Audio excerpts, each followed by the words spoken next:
para, ¿ya?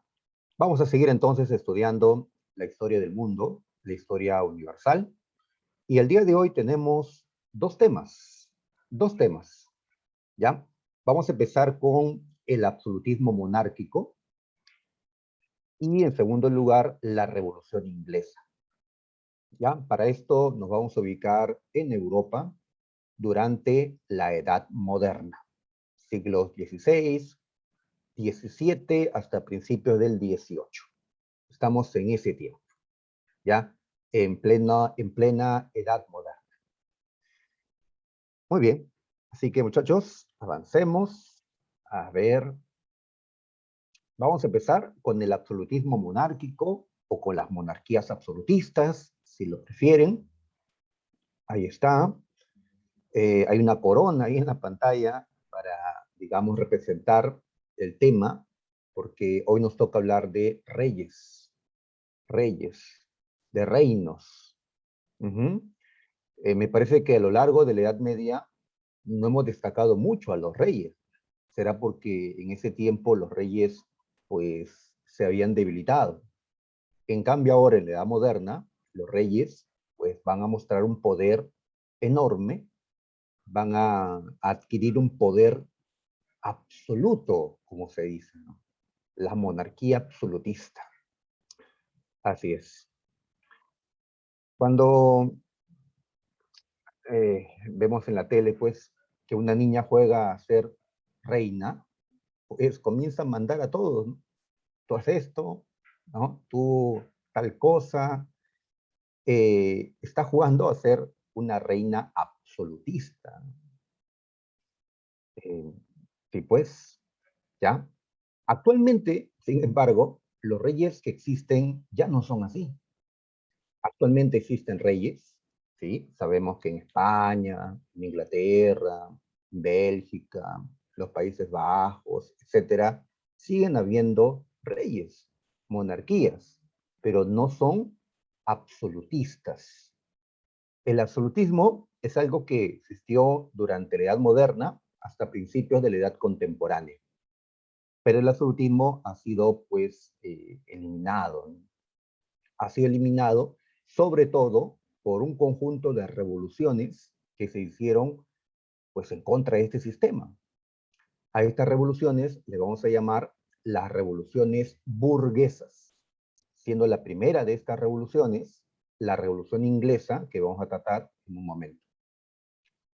Así que nos ubicamos aquí, en este tiempo en que habían reyes así absolutistas, que querían, pues, ¿no?, el poder ilimitado, que nadie los pueda controlar, que puedan hacer lo que quieran, su voluntad.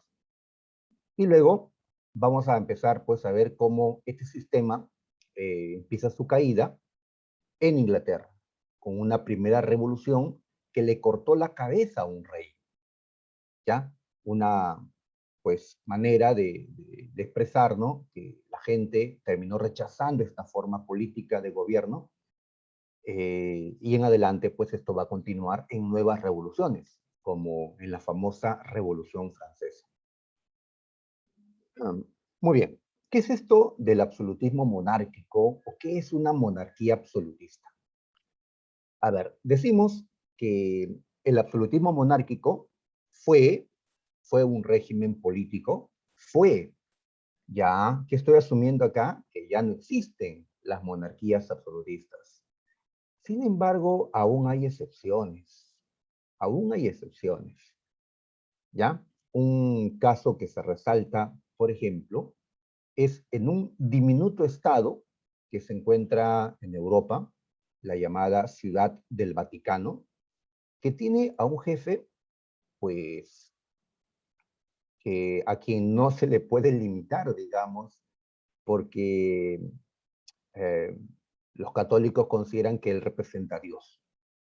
Me estoy refiriendo al Vaticano, ¿ya? Se considera que en el Vaticano, pues, aún hay esto, ¿no? Así que, eh, quitando algunas excepciones, decimos que el absolutismo monárquico, pues, existió en la Edad Moderna. Fue un sistema político en el que los reyes buscaron tener un poder ilimitado, ilimitado, ¿ya? Los reyes absolutistas buscaron no, que no exista nada ni nadie que pueda limitar su poder. Como sabemos, actualmente los gobernantes tienen diferentes limitaciones a su poder, siendo tal vez la más importante la Constitución. En el Perú tenemos una Constitución que puede ser pues de tu agrado o no, estamos en plena discusión en el tema, pero una Constitución pues lo que hace es limitar el poder de quienes ejercen, quienes tienen el poder, ¿no?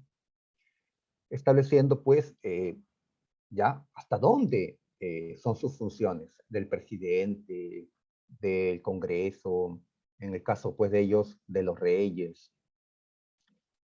En este tiempo pues no había, o se quiere evitar esto. En estas monarquías no hay constituciones, ya no existe una constitución en la edad moderna. La primera surgió a finales de la edad moderna, cuando ya estaba por terminar. La primera constitución, como veremos la próxima semana, surgió en Estados Unidos, luego de su independencia. Estamos hablando de la Constitución de 1787. Estamos ya finalizando la Edad Moderna. Acaba 2 años después la Edad Moderna. Así que los reyes no querían constituciones, no fueron aprobadas, no querían parlamento. En algunos lugares habían parlamentos, pero los reyes no los convocaban. No como ahora, que los parlamentos están presentes sí o sí. Tiene que haber un parlamento, ¿no? Si no, ¿dónde se van a elaborar las leyes? ¿No? En este tiempo, pues, los parlamentos eran rara vez convocados y solo para alguna tarea específica nada más. Y así buscaban los reyes, pues, que nada limite su poder. Estas monarquías, como ya señalamos, se desarrollaron durante la Edad Moderna. Para quien ya se olvidó, la Edad Moderna empieza en el siglo XV, con la caída de Constantinopla, y se extiende hasta el siglo XVIII, hasta 1789, cuando estalla la Revolución Francesa. ¿Ya? La Edad Moderna, desde que cae Constantinopla hasta, hasta antes que empiece la Revolución Francesa. Muy bien, y hemos señalado ya que a lo largo de esta Edad Moderna, el capitalismo estaba creciendo, ¿sí? Se estaba expandiendo el sistema capitalista, ¿ya? Es decir, cada vez más, este sistema que la burguesía había creado desde finales de la Edad Media, pues estaba eh, consiguiendo mayor espacio, quitándole al sistema feudal, generando que el feudalismo se reduzca. Claro que esto depende del lugar, porque habían países más capitalistas que otros. Otros todavía, digamos, mantenían un fuerte sistema feudal. En cambio, otros, ¿no? Los más modernos, digamos, de este tiempo, eran aquellos que, pues, al feudalismo ya lo tenían empequeñecido y el capitalismo, pues, era el sistema dominante. ¿Ya? Pues, un caso, Inglaterra. Por algo en Inglaterra va a empezar la primera revolución burguesa para, pues, consolidar el capitalismo y establecer una nueva forma de gobierno, como veremos luego. Muy bien, entonces el capitalismo está avanzando en estos años de la Edad Moderna, ¿ya? Pero no asuman que el feudalismo ha muerto, no está allí, aún está allí, ¿no? Ahora, también estoy señalando que el capitalismo que existe en este tiempo es el capitalismo mercantil. Hemos hablado de 3 fases del capitalismo: el mercantil, el industrial y el imperial. El capitalismo industrial recién va a surgir a mediados del siglo XVIII, ¿ya? Con la máquina de vapor, con la primera revolución industrial. Eso todavía después. Antes que se dé la revolución industrial, pues lo que tenemos es un primer capitalismo al cual le llamamos mercantil, ¿ya? Donde no había muchas libertades económicas, porque el Estado absolutista limitó también la libertad económica, ¿ya? O sea que un rey absolutista, él quiere tener la libertad para hacer lo que le da la gana, pero no quiere que nosotros tengamos, ¿no? La misma libertad, ¿no? No, no. La medida que la libertad de él crece para poder hacer lo que desee, pues nuestras libertades iban reduciéndose, ¿ya? Llegará el momento en que, pues, los europeos se levantarán reclamando justamente sus libertades. Y para eso tenían que, pues, quitarle al reino lo que le habían dado, ¿no? Bien, ahora, eh, es cierto que el absolutismo se da a lo largo de la Edad Moderna, pero vamos a precisar, digamos, por siglos. Es decir, en el siglo XVI es cuando recién se construyen las monarquías absolutistas. Se forman en este siglo XVI, ¿ya? El caso tal vez más destacado es el caso del Reino de España, donde gobernaron Carlos V, bueno, Carlos I y Felipe II, allá en el siglo XVI. Así que en ese tiempo se están formando las monarquías absolutistas. Quiere decir que en el siglo XV, XIV, XIII, ¿ya? Etcétera, no había monarquía absolutista. Ya no había este sistema. ¿Y por qué no? Porque los reyes no gozaban aún de gran poder. Recuerda que en la Edad Media los reyes fueron débiles, débiles. No podían someter a los señores feudales y tenían a un papa, a una iglesia católica por encima de ellos. ¿Ya? En cambio ahora, a partir del siglo XVI, la situación está cambiando. ¿Ya? Los que antes le impedían, ¿no? Gozar del poder, ahora se han debilitado y esto permite al rey, pues, imponerse. Ahora, pero ¿cuál es el siglo en el que destaca más este sistema absolutista? El 17, el siglo 17, los años 1600 tantos. Así que a este siglo vamos a considerarlo el del auge del absolutismo monárquico, ¿ya? El siglo 17. Para decir esto, tenemos que ubicarnos en Francia, donde gobernó un rey llamado Luis XIV, apodado el Rey Sol. ¿Ya? Con este hombre es que el absolutismo monárquico llega a su mayor expresión. Él es considerado el más grande rey absolutista. Se le atribuye la frase, el Estado soy yo. Pues bien, así que le damos este periodo de consolidación, de apogeo del absolutismo al siglo XVII. A pesar que en este siglo XVII se vive la Revolución Inglesa, ¿ya? En Inglaterra cae el absolutismo, pero Inglaterra fue un caso aislado, ¿no?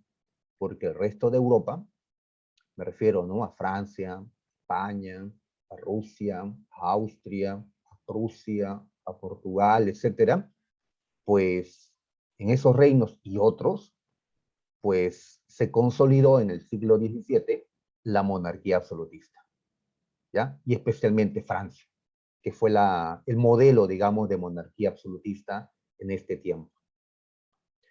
Muy bien, y si seguimos avanzando con los siglos, pues si nos ubicamos en el siglo XVIII, en los años 1700 tantos, el sistema absolutista está ya en crisis, ya en crisis, ¿ya? Ahora, no solo en Inglaterra, sino también en otros lugares, pues se está atacando el sistema absolutista. En el siglo XVIII, como veremos la próxima semana, aparecen filósofos de la talla de Rousseau o Montesquieu, quienes van a criticar las bases ideológicas del absolutismo. ¿Ya? Van a considerar el absolutismo un viejo régimen, un sistema caduco y van a proponer un nuevo régimen, ¿ya? Donde los estados sean liberales, es decir, donde los gobernantes mmm, tengan como razón de ser velar por las libertades de los ciudadanos y no solamente buscar sus propios intereses. Así, el siglo XVIII es un siglo de crisis de las monarquías absolutistas. A finales del siglo XVIII, pues estalla la Gran Revolución Francesa, que justamente significó la caída del absolutismo. La caída, ¿no? ¿Ya? No definitiva, porque en el siglo XIX el absolutismo trató de volver, aunque no con la fuerza de antes. Esto provocará pues nuevas revoluciones y así el absolutismo terminó pues desapareciendo en Europa. Primero en Europa Occidental, después en Europa Oriental.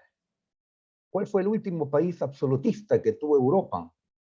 El último absolutista, pues no fue Francia, fue Rusia.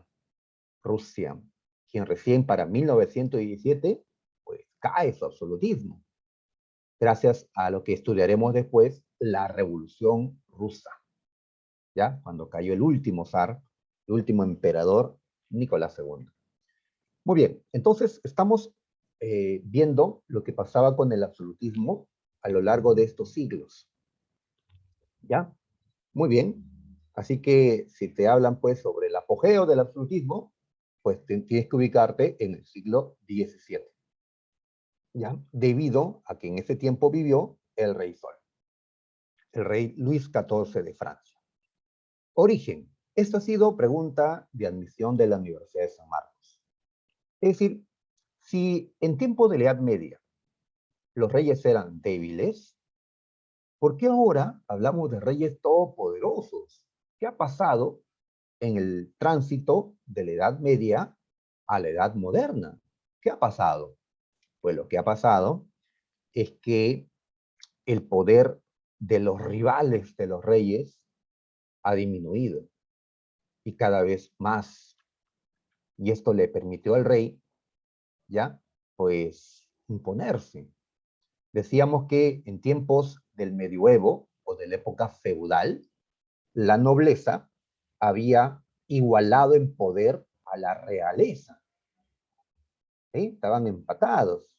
Y que el poder de la Iglesia católica, el poder del Papa, estaba por encima de todos ellos. Pues, ¿qué pasa con la nobleza feudal? Se debilita. Y esto lo hemos señalado. Esto ocurrió desde tiempos de las cruzadas, muchachos.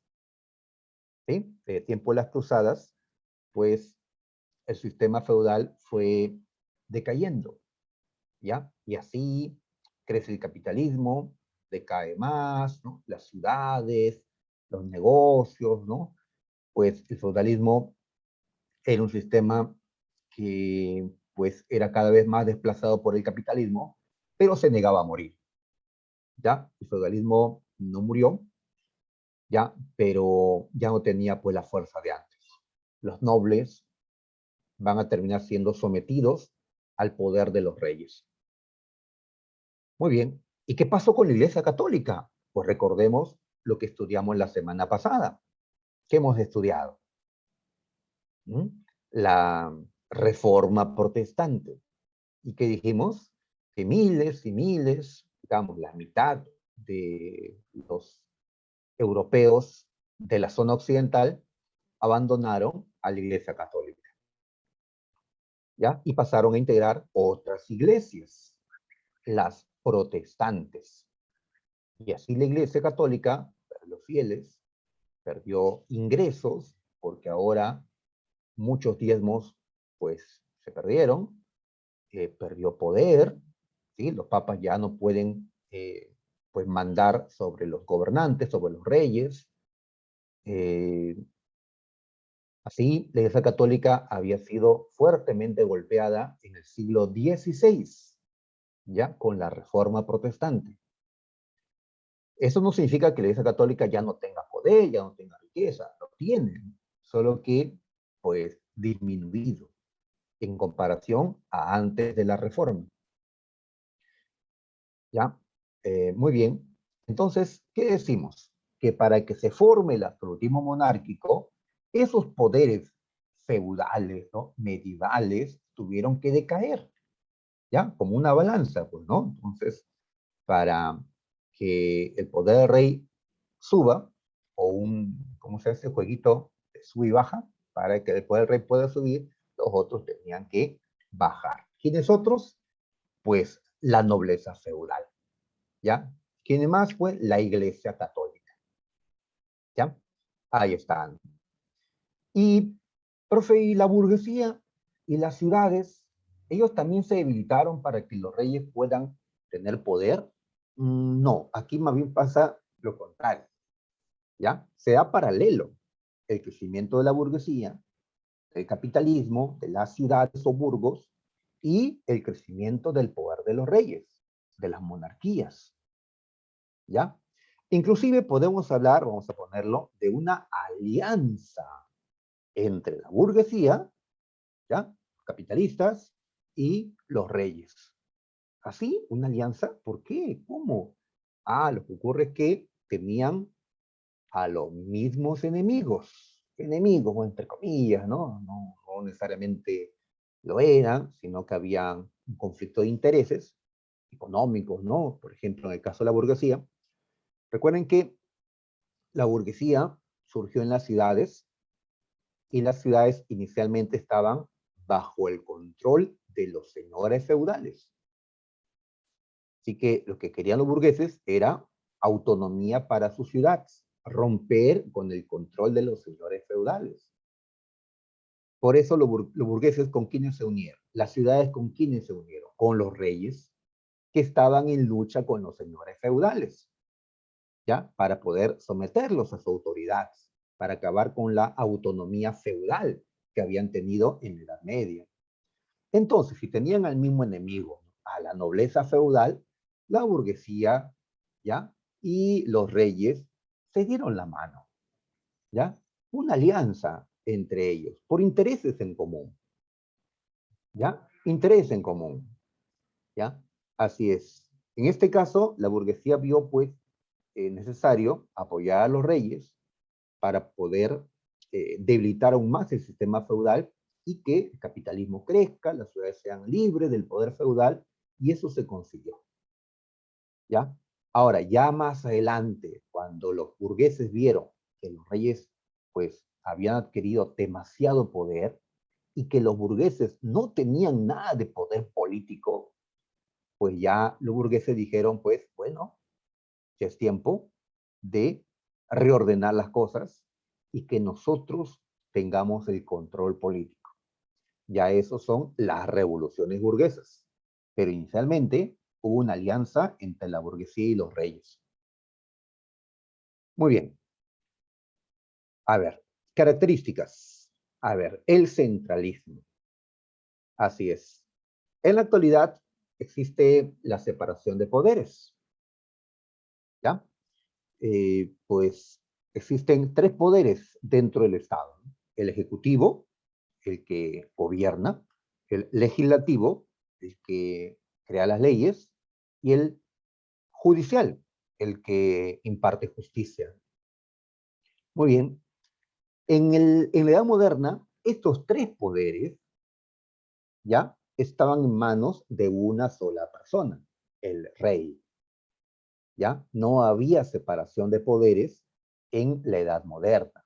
En las monarquías absolutistas no había eso. Por eso hablamos de centralismo, porque todo se centraba en el monarca. El monarca era quien decidía todo en última instancia, ¿ya? Todo, ¿no? ¿Ya? No solo, o sea, el rey gobernaba, legislaba, juzgaba, pues era el que decía sí o no a cualquier cosa, ¿no? ¿Ya? Claro, es que sea importante, ¿no? El rey no va a poder decidir, pues, sobre cada asunto, ¿no? De cada súbdito. Pues, ahí está. El rey concentra en su persona todos los poderes del Estado: ejecutivo, legislativo y judicial. Y cuando todo el poder recaía en una persona, pues esta persona terminaba abusando del poder, porque dicen que el poder, pues, ah, nos cambia, ¿no? Nos transforma. ¿Ah? Imagínense, muchachos, ustedes teniendo el poder, ¿no? El poder total. ¿Qué harían, si tuvieran el poder ya sobre todo el resto de la gente? ¿Cambiarían lo que son? ¿Qué harían, muchachos? Dicen que el poder corrompe, entonces el poder absoluto corrompe absolutamente. Lo que había acá era el poder absoluto. ¿Ya? Buen día también, Stephanie Domínguez. ¿Ya? Buen día, Emilito Maila. ¿Qué tal, chicos? A los que están incorporándose, estamos hablando de los reyes absolutistas que existieron en la Edad Moderna, ¿sí? Hace unos 400 años atrás, en Europa, ¿ya? Muy bien, entonces decíamos que una característica fundamental de la monarquía absolutista es el centralismo, ¿ya? Que todo el poder recaía en una sola persona. Pero esto pues terminaba generando abuso de poder. Estos reyes terminaban siendo déspotas, déspotas. Ajá, como cuando de niña pues, ¿ya? Las chicas jugaban a ser la reina, ¿ya? Y por un momento se volvían déspotas. Sí, haz esto porque yo lo digo. O sea, eh, ya el despotismo, ¿no?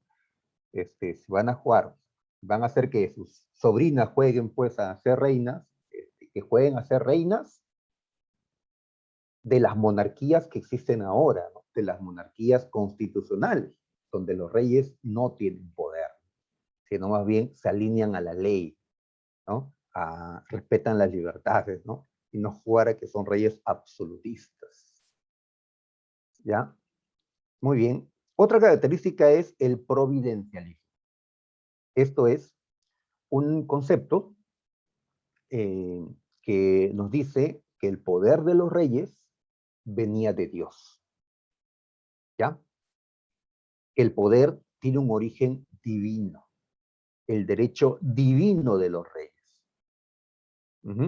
Esto, pues, venía desde la antigüedad. Inclusive, acá en el Perú, ¿no?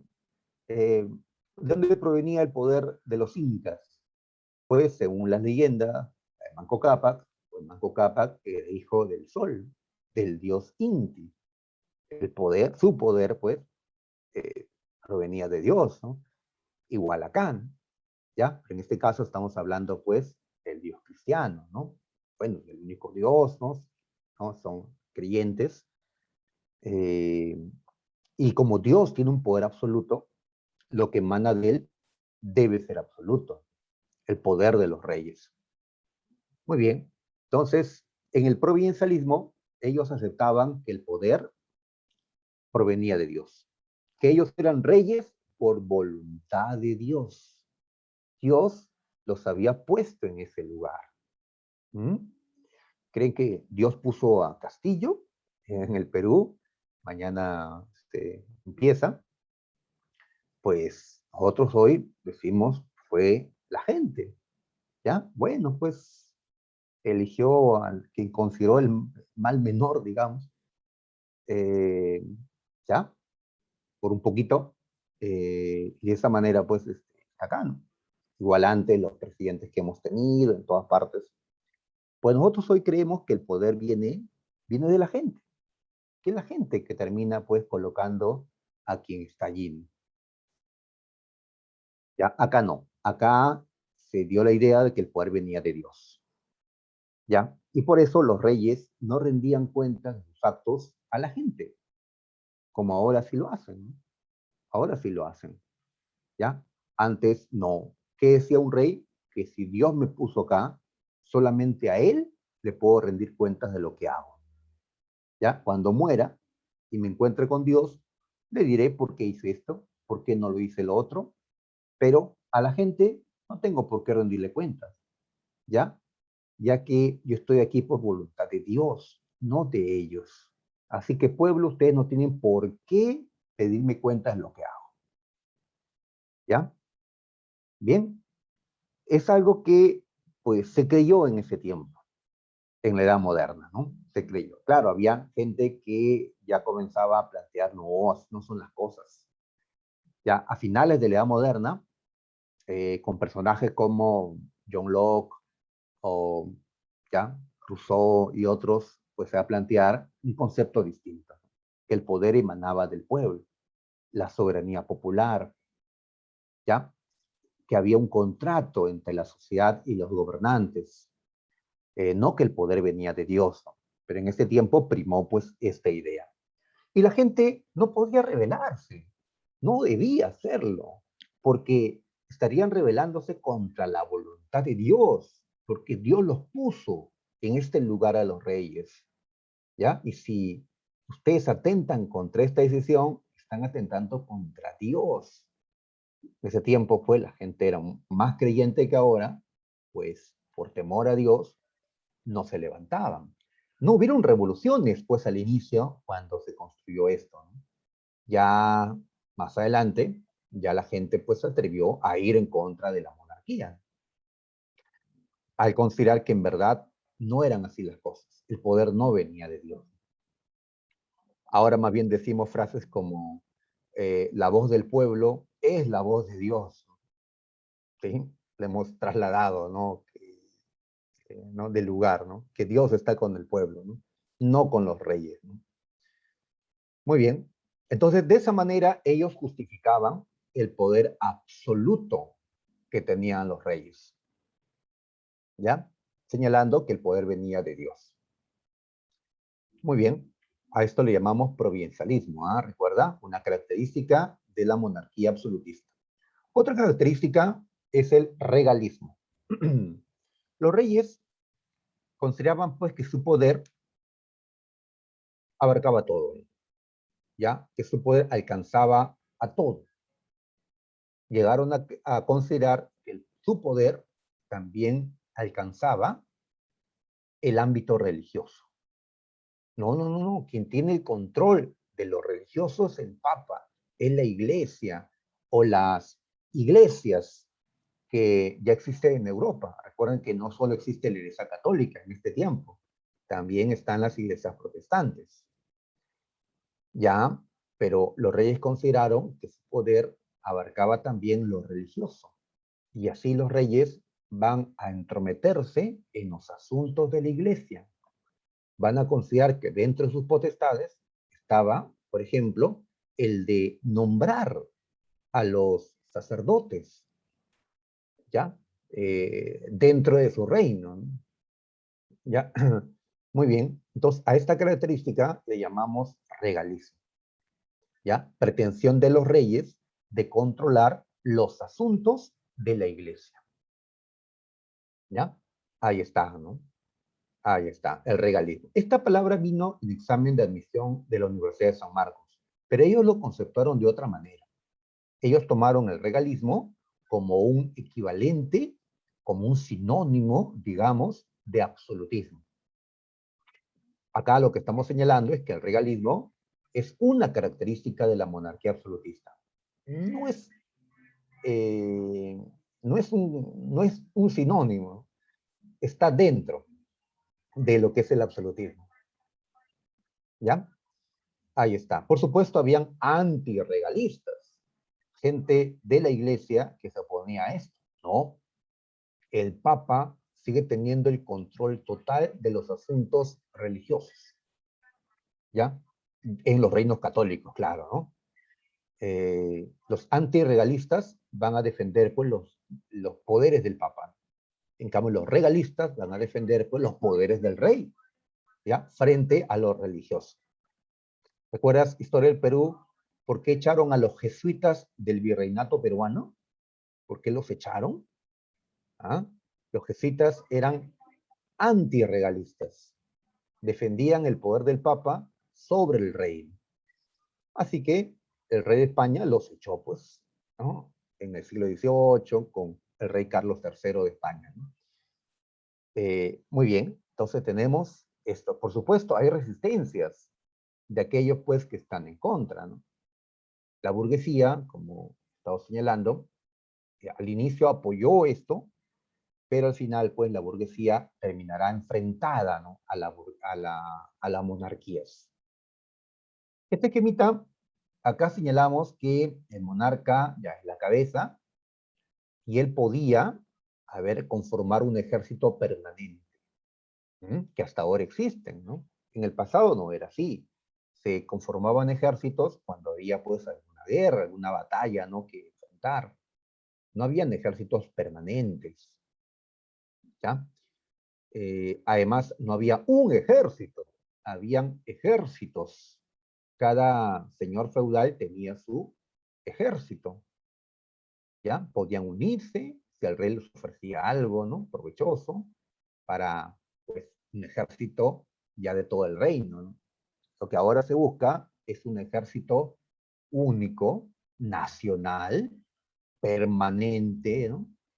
Ajá, que obedezca, pues, al rey y que defienda sus intereses, ¿ya? Un ejército permanente, ¿ya? Muy bien. También hablamos de diplomacia. Así es. Entre los reyes va a haber bastante diplomacia, ¿ya?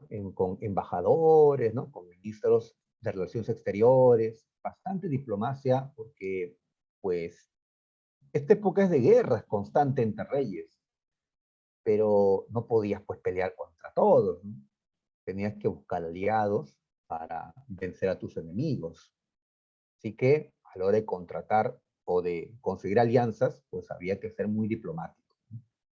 Gran parte de estos acuerdos diplomáticos se conseguían con algún matrimonio, ¿ya? Había que casar a la princesa de este reino con el príncipe del otro.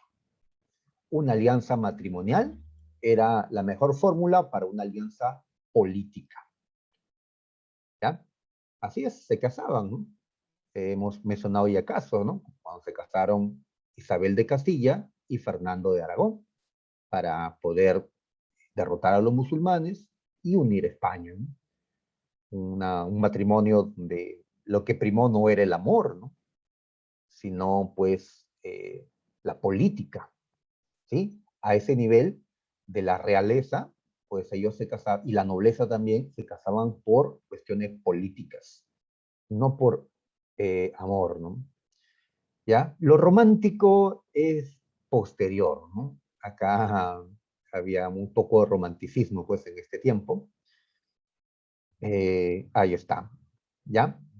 Es que cuando hay riquezas, cuando hay poder, son estas cosas las que terminan primando, ¿no?, en las decisiones de ellos, ¿no?, de los poderosos. En cambio, cuando no hay ni poder político ni riquezas, pues entonces vemos ya otras cosas más puras como, pues, los sentimientos, ¿no?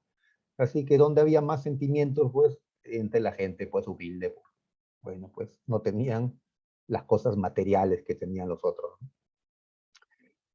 Bien, así que la diplomacia. ¿Qué buscaban ellos? Pues a través de esto, pues fortalecerse, no ser menos, ¿no?, que el vecino. Eh, lo ideal sería un equilibrio de poderes, no de poderes del Estado, equilibrio entre reinos, ¿ya? Un equilibrio entre los reinos, ¿no? Porque si uno se hace muy poderoso, muy por encima del resto, entonces van a haber guerras. Cuando uno se siente muy superior al resto, pues decide enfrentarlos, dominarlos. De ahí que buscaban alianzas, buscando evitar que uno, pues, se consolide, ¿no? Bien, ellos promovieron la unificación territorial. El rey tenía que ejercer un gobierno sobre todo el territorio de su reino, y no como antes, donde los reyes no podían meterse en los feudos. Los reyes no tenían poder dentro de los feudos, porque ahí que mandaba era el señor feudal. Pues ahora sí tenía que pasarlo, ¿ya? Pues muchos de ellos decidieron que la unificación se dé también en términos religiosos, ¿ya? Que el reino tenga una religión, sea católico, como el caso de España, o sea anglicano, ¿no?, en el caso de Inglaterra, sea ya lo que hemos estudiado pues la semana pasada, ¿no? Catolicismo, calvinismo, anglicanismo, luteranismo, en esta Europa occidental, ¿ya? Muy bien. Y el rey necesitaba también un aparato administrativo centralizado, es decir, funcionarios preparados que sirvan, ¿no? Al rey. Como ahora vemos, pues, que un presidente se rodea de ministros, viceministros, ¿no? Tiene asesores para poder, pues, llevar, ¿no?, a cabo un gobierno eficaz, ¿no? Igual, el monarca necesitaba esto, ¿ya? Así que una burocracia, un aparato diplomático, un ejército permanente, ¿ya? Para poder, pues, eh, digamos, consolidarse, ¿no? Sigamos a ver más características, el Estado-Nación. Así es, ¿ya? Toda la nación francesa ahora es un solo Estado, un solo reino, con un solo gobernante, ¿no? ¿Ya? El rey. No como antes, en la época feudal, donde dentro de Francia habían varios gobernantes. Estaba el rey, pero él solamente tenía poder en sus feudos.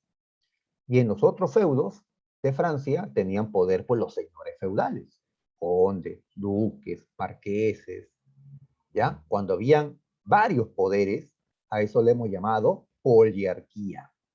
Y fue una característica del sistema feudal allá en la Edad Media. En cambio, ahora en la Edad Moderna, lo que, lo que ocurre es que la poliarquía, pues, ¿ya? Cae la poliarquía y es reemplazada por la monarquía, ¿ya? Uno, mono significa uno, monarquía significa, pues, el gobierno de uno, ¿no? Un hombre, el rey, es el que ahora impone su autoridad sobre todo el territorio, sobre toda la población, sobre toda la nación, y no como antes que habían varios poderes. Y así con la monarquía absolutista es que surge el concepto de Estado-nación, que deja atrás, pues, el de las oligarquías feudales.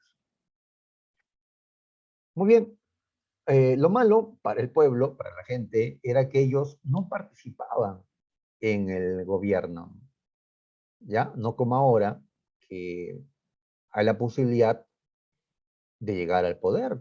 Imagínate, ¿ya? Castillo llegó al poder, ¿no? Y él no pertenece a las élites. Difícil, ¿ya? Muy difícil que ocurra, ha pasado, ¿no? Ahora veremos qué ocurre. En este tiempo puede ser imposible, en tiempos de las monarquías absolutistas.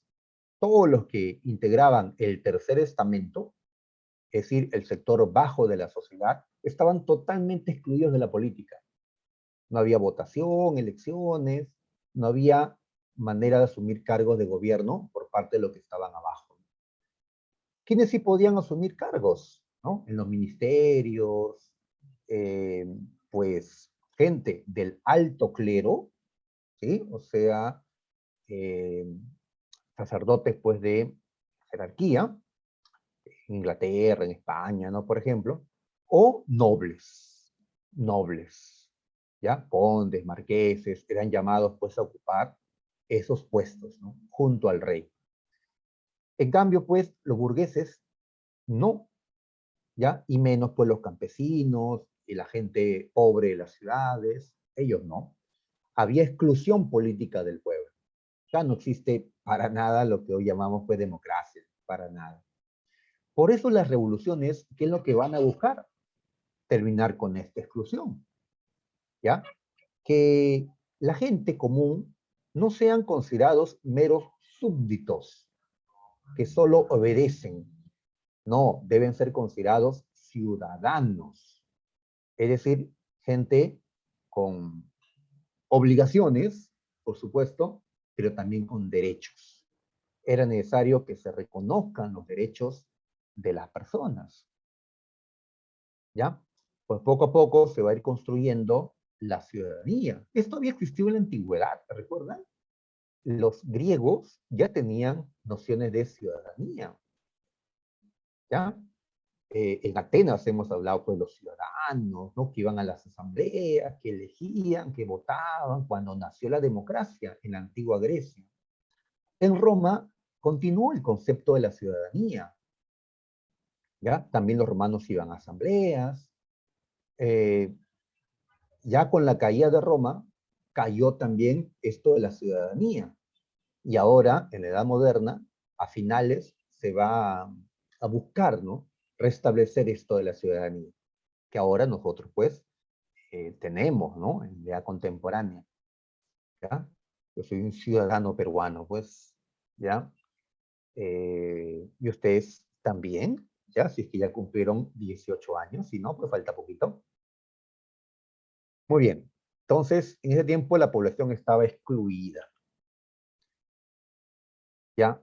¿Por qué? Porque había una sociedad, uy, la hora, porque había una sociedad de tipo estamental. Esto ya lo sabemos, ¿ah? Eh, el feudalismo había generado una división social en tres grupos, ¿ya? Habían tres estamentos. ¿Recuerdas? Estaban los bellatores o nobles, los oratores o sacerdotes y los bellatores, que eran todos los demás, ¿ya? Muy bien, el problema, estudiamos antes, de esta sociedad estamental, ¿ya? Que se mantenía desde la época medieval, era que impedía a los que estaban abajo ascender, ascender, ¿ya? Impedía el progreso, ¿ya? Hoy nosotros consideramos que si nos esforzamos, ¿ya? Si tenemos méritos en lo que hacemos, no estudiar, no trabajar, pues vamos a ascender, ¿no? ¿Ya? Tendremos un mejor salario, un mejor puesto, vamos a ascender, ¿ya? Eh, Muy bien. Lamentablemente, no todos pueden ascender de la misma manera. Hay quienes ya tienen, digamos, ciertas ventajas, ya nacen con cosas que les favorecen, ¿no? Me refiero pues a cuestiones materiales que le facilitan los estudios o el trabajo, ¿no? O hacer empresa. Otros pues nacen con mayor humildad. Pero en la actualidad existe la posibilidad de progresar, ¿no? Difícil, pero ahí estamos, ¿no? Por algo estamos acá, ¿ya? Y queremos que ustedes sean profesionales y que esto les permita, pues, ascender de una mejor manera, ¿ya? Claro, también los que hacen empresa, los emprendedores, pues, también pueden ascender, ¿ya? Una combinación sería excelente. Y el Perú lo necesita, ¿no? Depende de ustedes. Eh, Muy bien, pero en cambio acá, esa idea del ascenso social no había. La sociedad estamental es aquella sociedad en que cada sector, ¿ya? Es cerrado, es cerrado. No puedes ascender. Por más que un burgués, él pertenece al tercer estamento, al estamento bajo. Por más que un burgués, ¿ya? Pone a sus hijos a estudiar en la universidad, ¿no? ¿Ya? Y los convierte en profesionales, ¿ya? Por más que un burgués hace negocios y logra tener riqueza, sigue en el tercer estamento, ¿ya? Sigue en el tercer estamento, junto a la gente pobre, ¿no? ¿Ya? No, no puede ascender. Hoy pues diría, ah, no, ya pasó a clase media, ¿ya? Ya pasó a clase alta, diríamos, ¿no? Pero en la sociedad estamental no ocurre eso, sigue en el estamento bajo, ¿ya? Porque para pasar a otro estamento tienes que ser noble, ¿ya? O del alto clero, pero los que llegaban a ser del alto clero católico eran gente de la nobleza, de la nobleza. La Iglesia Católica pues no colocaba arriba a gente de origen humilde, ¿no? Sino gente pues de la nobleza. Pues así era la sociedad pues en este tiempo. Por eso habrán revoluciones, porque los que están abajo no les va a gustar esta idea de que no pueden progresar. Ah, antes de pasar, la Universidad de San Marcos nos hizo una pregunta, que esto cambió en el siglo XVIII, ¿ya? En el siglo XVIII hubieron burgueses que sí pudieron ascender, que pudieron estar en el estamento de la nobleza. ¿Pero cómo? ¿Estudiando? ¿Trabajando? ¿Haciendo negocios? No, ¿ya? Comprando títulos de nobleza, ¿ya? Los reinos, en su necesidad, muchas veces pusieron en venta títulos de nobleza, ¿ya? A ver, tienen la oportunidad de convertirse en condes, en marqueses, pues a ver quién da más dinero y se le entrega el título. Y con ese título nobiliario, pues saltas del tercer estamento al, bueno, primer estamento, ¿no? Ya, al de la nobleza. Ah, pero tienes que tener dinero, ¿no? Porque el que ofrecía más adquiría el título en una subasta, ¿no? Y así había un sector de la burguesía que llegó a ser parte de la nobleza, ¿ya? Y esto rompió el orden estamental, fue la pregunta que hizo San Marcos. ¿Ya? Esto pasa en el siglo XVIII, dice, parte de la burguesía ascendió a la nobleza con la compra de títulos nobiliarios. ¿Ya? Le llamarán nobleza de toga, porque eran intelectuales, muchos de ellos. Toga, los estudiantes cuando se gradúan usan una, una toga, ¿sí? Este, a diferencia de los otros nobles, que tenían un origen distinto, eran los descendientes de los señores feudales de la Edad Media. A esos nobles se les llama nobles de espada, porque provenían de caballeros, de guerreros feudales, ¿ya? Y estos seguían usando armas todavía, ¿no? En su cintura seguían llevando pues una espada o sable. Muy bien, ¿ya? Ahora, en el aspecto económico, tampoco había libertad en este tiempo. El Estado intervenía, controlaba, reglamentaba excesivamente el mercado. Por eso habrá también un reclamo de liberalizar el mercado. Es decir, que el Estado no se entrometa. Pero en este tiempo es muy difícil que eso ocurra, ¿no? Las monarquías tienen el control, ¿no? De todos los aspectos, ¿no? Así que había un intervencionismo estatal sobre la actividad económica. Esto era parte de una doctrina económica que llamamos el mercantilismo. Acá mencionamos que el mercantilismo, ¿ya?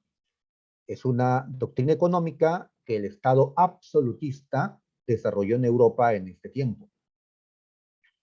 ¿En qué consiste? En buscar acumular la mayor cantidad posible de metales preciosos.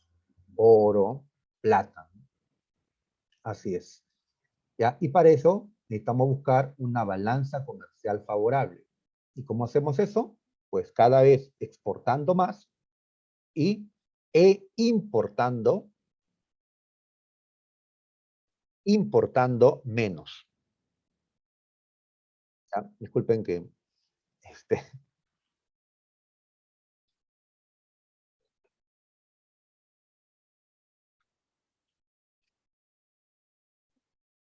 me quería dar un estornudito, ya los iba a dejar sordos. Eh, ahí está. Claro, en la medida que exportemos más, entonces va a entrar más monedas de oro y plata al reino. En la medida que importemos menos, pues va a salir menos oro y plata del reino a otros reinos. Y así tendremos una mayor acumulación de metal precioso, una balanza comercial favorable. Pero para eso tienes que tener qué cosa exportar, ¿no? Hay que promover, ¿no? La producción interna y hay que proteger la producción interna. Así que los reyes establecían pues medidas proteccionistas que chocaban con el intercambio entre los distintos reinos, ¿no? Barreras aduaneras, estímulo a la expansión marítima, incentivo a la manufactura del Estado, un Estado regulador centralizado. Muy bien, entonces es la doctrina, ¿no?, económica que practicaron los reyes pues en este tiempo.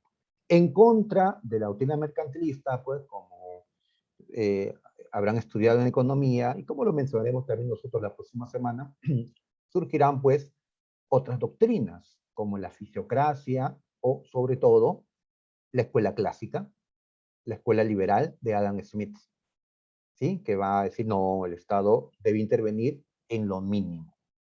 El mercado debe pues autorregularse. Por ahora, eso era muy difícil. Sigamos a ver. ¿Qué ideólogos fundamentaron el absolutismo? Pues hubieron varios, estoy destacando a dos. Es decir, pensadores que buscaron, que dieron argumentos en favor del absolutismo. Establecieron bases ideológicas para que la gente crea que esto es así. Pues tenemos, a ver, vamos a empezar con el que está abajo, porque creo que ya lo mencioné, lo que él planteaba. Jacques Bossuet. Él trabajó para Luis XIV, el Rey Sol. Él es un obispo francés. Este hombre sostenía que el poder de los reyes provenía directamente de Dios. ¿Cómo le hemos llamado a esta característica? El providencialismo. Ya no te olvides esa palabrita.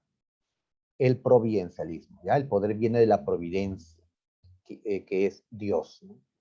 Argumentaba que el monarca no tenía que rendir cuenta de su gestión a nadie, ¿ya? A ninguna otra persona, ¿ya? Bueno, Dios no es un ser humano, ¿no? A Dios nada más le debería rendir cuenta, pero cuando muera, cuando se encuentre con él, ¿ya? Bossuet es un obispo católico. El otro ideólogo es Thomas Hobbes, ¿ya? Thomas Hobbes, a ver, él es un filósofo inglés de la misma época. Ellos vivieron en el siglo XVII, que es cuando se consolidó el absolutismo, y para que se consolide justamente se requirió de un pensamiento, ¿no? De ideas que justifiquen el absolutismo. Y estos hombres lo están haciendo. Hobbes señaló en su obra Leviatán, ¿ya? Quiero evitar el estornudo. Disculpen, chicos. Se escuchará seguramente mi voz un poquito ronco. Voz de hombre, por fin dirá alguien, ¿no? Eh, ¿Qué decía pues Hobbes? Eh, Decía que el rey era necesario, que era necesario un hombre que tenga así el poder. ¿Por qué? A ver, ¿qué nos dice él? A ver, que cuando los hombres buscaban simultáneamente los mismos objetivos, ya terminaban enfrentándose entre ellos. Habrás escuchado esta frase que se le atribuye a Thomas Hobbes. El hombre es el lobo del hombre. En estado de naturaleza, el ser humano se enfrenta contra otros seres humanos por lo que quiere, por lo que ambos quieren. Así que nos volvemos lobos de otros. Eh, si no queremos que esto permanezca, pues necesitamos un Estado y un rey poderoso, que sea pues el que evite este enfrentamiento, ¿no? Entre lobos, ¿no? ¿Ya? Así que de esa forma se justificaba la monarquía absoluta, que es necesario un rey de ese tipo, ¿no? Si no, pues, ¿cómo estarían las cosas, no? Alguien que con mano dura pueda, pues, imponer el orden. Eh, Muy bien. Eso parece lógico, ¿no? Pero realmente, en estado de naturaleza, el hombre es el lobo de otro hombre. ¿Realmente? Pues, ¿realmente éramos así naturalmente?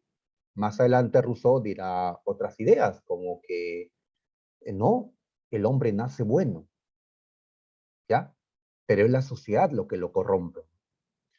Se va a defender años después, pues, una bondad natural del ser humano, frente, pues, a los argumentos de Thomas Hobbes. Así que, con estas ideas de que es necesario un rey poderoso para que evite que los seres humanos se sigan enfrentando como lobos entre ellos, o que el poder venía directamente de Dios, era como se había justificado el poder absoluto de los reyes. Para que caiga el absolutismo, tendrán que venir otros pensadores que digan, no, estas ideas son incorrectas. ¿ya? Así que la próxima hablaremos pues de Rousseau, Montesquieu, Voltaire, ¿no? Quienes van a decir, no, ya, no es así las cosas. A ver, muy bien, en el libro de Hobbes aparece esta imagen, ¿ya? Ahí está el rey, pues el monarca, ajá, un gigante, pues un leviatán. A ver, avancemos. A ver, ubiquémonos en España ahora, para hablar de dos reyes que hicieron de España un reino absolutista y el reino más poderoso de ese tiempo, el siglo XVI. Porque en efecto, en el siglo XVI, España fue la primera potencia europea, podemos decir, del mundo. España era el número uno. Ahí está. Y en gran parte se lo debe a América, porque de acá provenía la mayor riqueza que España pues tenía en esos años. Y, siendo justos, hay que destacar pues la riqueza del Perú, ¿sí? Perú le proporcionó a España pues gran riqueza. Así es, ¿no? Eh, Esto ustedes lo han estudiado pues en Historia del Perú. A ver, vamos a ubicarnos con un rey llamado Carlos I, ¿ya? Gobernó entre esos años, ¿sí? Estamos viendo la primera mitad del siglo XVI. Estamos en el siglo XVI, ¿ah? ¿Qué está pasando en ese momento, muchachos? En Europa, pues varias cosas, el Renacimiento, la Reforma Protestante, ¿sí? Los temas que hemos estudiado un par de semanas, o también la invasión europea a tierras americanas, como la invasión al Tahuantinsuyo en 1532, ¿no? Ahí está dentro de estas fechas. Muy bien, Carlos I, entonces, ahí vemos una pintura de este Carlos, me llama la atención su ropa. ¿Se vestirían así, muchachos? Mm, pues, no sé, ¿eh? Yo no me vestiría así. Ya, las chicas tal vez les guste esa ropa, ya. Um, ¿Qué es esto que tiene? Ah, ya sé qué es. Ya, bueno, ya, yo tampoco lo haría. Pero pues la moda cambia, ¿no? Ahí está. La moda, profe, los reyes no usaban pelucas enormes, todavía no,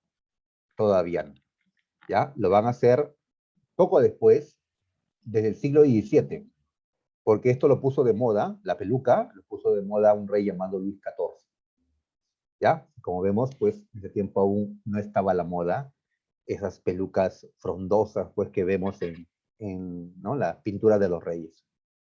Hay quienes dicen fotografía. ¿Cómo hacer fotografía si no existía la fotografía en estos años? Son pinturas. Un protector, claro, un protector. Ah, bueno, ya, es verdad, ¿no? Es verdad, ¿no?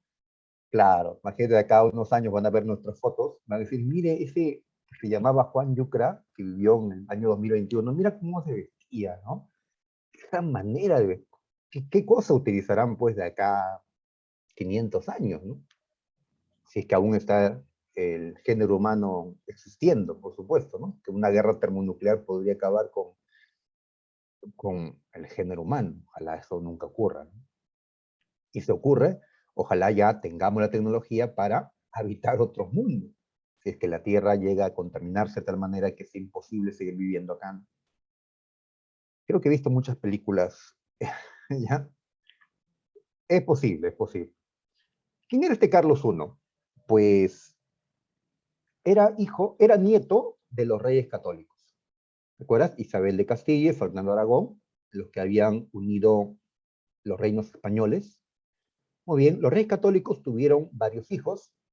Una de ellos fue Juana, ¿ya? Juana, a la que la historia le llaman la loca, la loca. Juana se casó con Felipe. Felipe era de una familia Habsburgo, de origen austriaco, ¿ya? Dicen que Felipe era muy apuesto, por eso la historia lo recuerda como Felipe el Hermoso. Ajá. Sí, no, no he puesto una imagen de Felipe el Hermoso. Dicen que era muy apuesto. Por ahí encontré alguna imagen, pero no me pareció muy apuesto, ¿ah? ¿Ya? Eh, ¿Ya? Ahora, ¿quién soy yo para decirlo? Dirán. Ya, pero mi mamá me creyó hermoso, así que al menos tengo un voto. Juana pues estaba enamorada de Felipe, ¿no? Enamorada, ¿no? De su apuesto esposo, ¿no?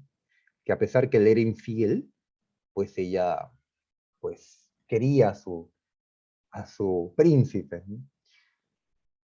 Hasta que se murió Felipe el Hermoso. Y dicen que allí Juana pues no pudo sobrellevar la pérdida y habría pues entrado en desequilibrios y la historia la recuerda como la loca.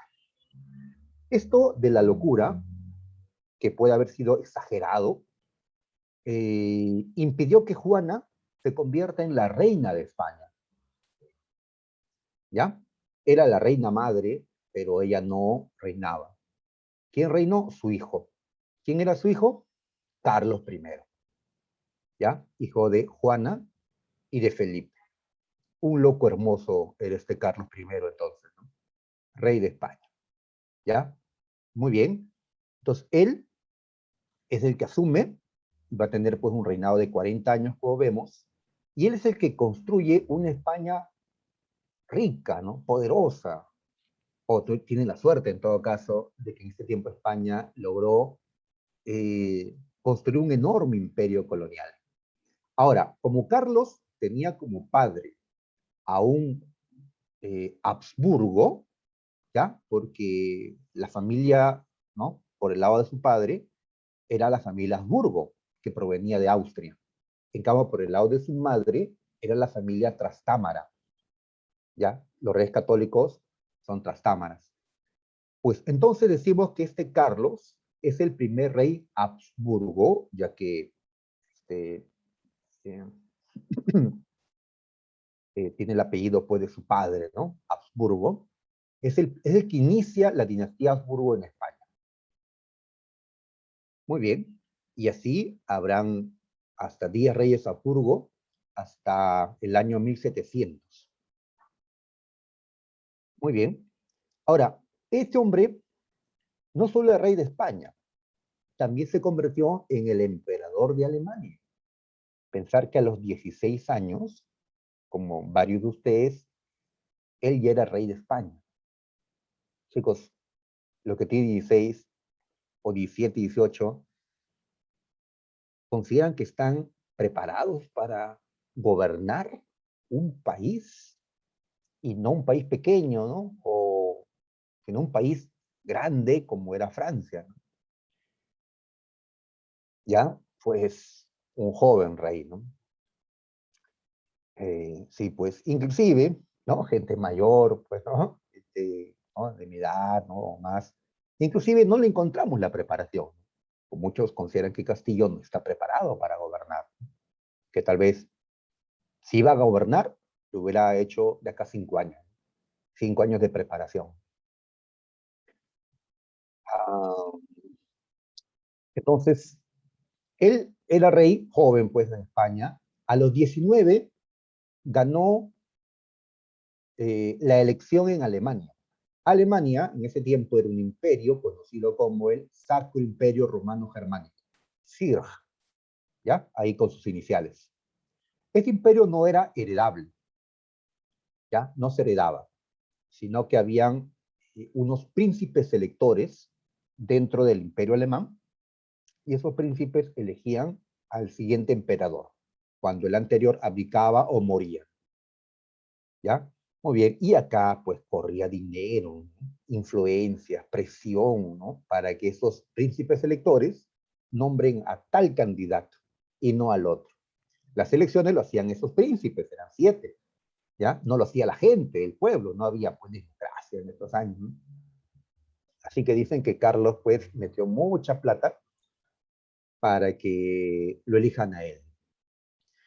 Y así se convirtió en emperador de Alemania también, ¿ya? Solo que como en Alemania ya habían otros Carlos, en Alemania, otros Carlos me refiero pues, ¿no? En el pasado, a este Carlos en Alemania se le va a conocer con el nombre de Carlos V, quinto, ¿ya? En España, ¿cómo le llaman? Carlos I, Carlos I, porque fue el primer rey en España en llamarse Carlos. En Alemania era el quinto. Es la misma persona, solo que tiene un título diferente. Es el emperador Carlos V, en España es el rey Carlos I. Como estoy estudiando, estamos estudiando, muchachos, la historia de España, ¿cuál es el nombre adecuado? Pues el nombre español. Ese es Carlos I. En cambio, la semana pasada estudiamos la reforma protestante en Alemania.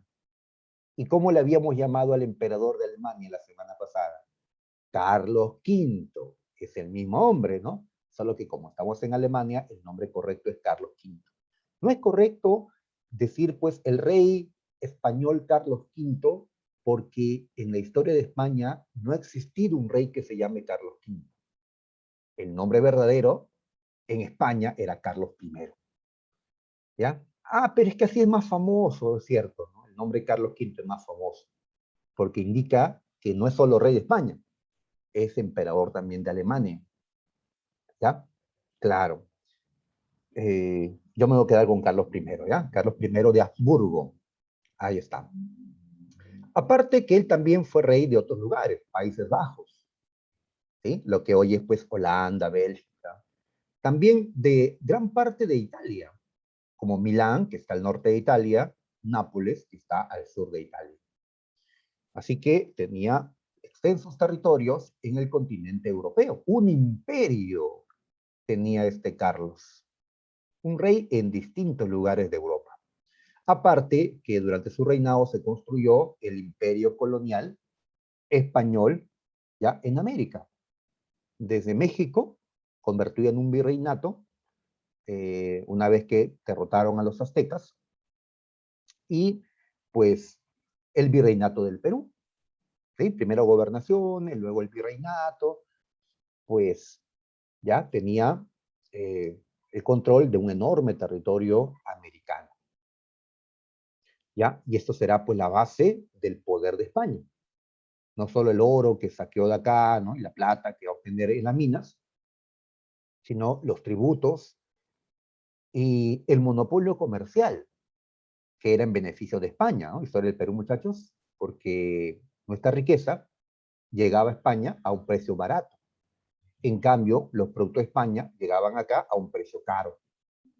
Ese monopolio comercial favoreció, pues, el desarrollo español y, pues, malogró nuestro desarrollo económico, ¿no? Donde uno crecía, el otro, pues, eh, no podía hacerlo de la misma manera, ¿no? Bien, ahora, esos recursos le van a permitir a Carlos I, pues, financiar un gran ejército y financiar una numerosa marina de guerra, numerosos barcos, ¿ya? Ya que España quería imponer su autoridad sobre Europa y tenía guerras. Guerras. ¿Quién era el principal enemigo, el principal reino cristiano, católico que tenía España? Francia. Francia. Este siglo XVI es un siglo de constante enfrentamiento, XVI y XVII, constante enfrentamiento entre España y Francia. ¿Ya? Ahí está, ¿no? Carlos I tenía como enemigo a Francisco I, rey de Francia. Los dos eran católicos, ¿ya? Eh, Se van a enfrentar en guerras religiosas, luego lo mencionamos. En este caso lo estamos colocando en las guerras de Italia. Las guerras de Italia fueron aquellas que enfrentaron a Francia y España por el control del territorio italiano.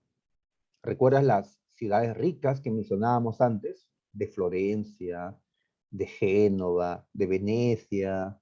Pues, ¿qué problema tiene Italia? El problema de Italia es que Mr. Nemo. Ya. Qué aburrido. Alice a un lago.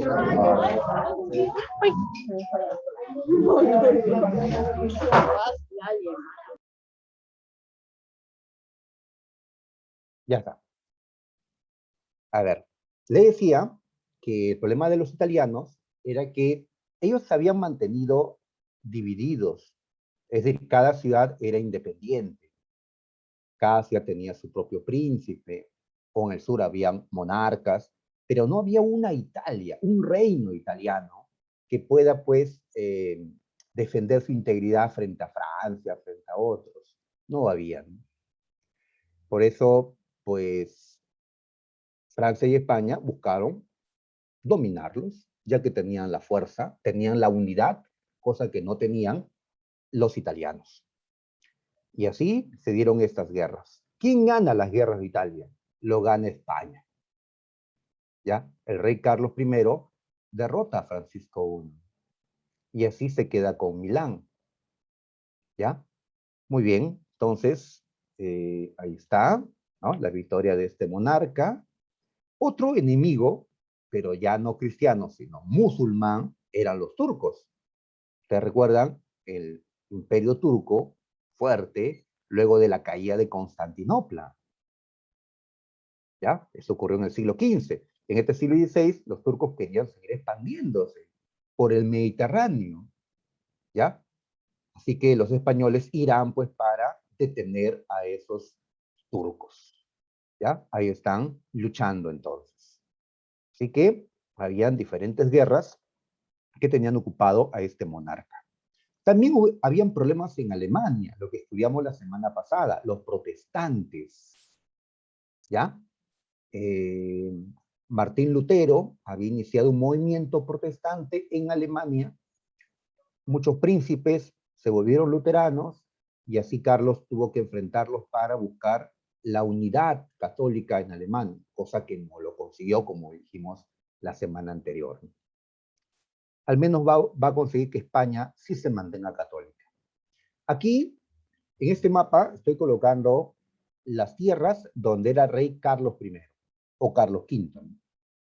Castilla y Aragón, que unidos son España, tierras de Italia, Nápoles, Sicilia, Milán, el Franco Condado, Flandes, y también pues Austria y el CIR. ¿Y cómo es que obtuvo tantos territorios? Pues la mayor parte eran herencias, ¿ya? De su familia materna, los reyes católicos, y de su familia paterna, ¿no? Los Habsburgo, ¿no? Así que había tenido varias herencias, algunas las conquista Carlos, como Milán, con otras fue elegido, ¿no? En el Sacro Imperio Romano Germánico.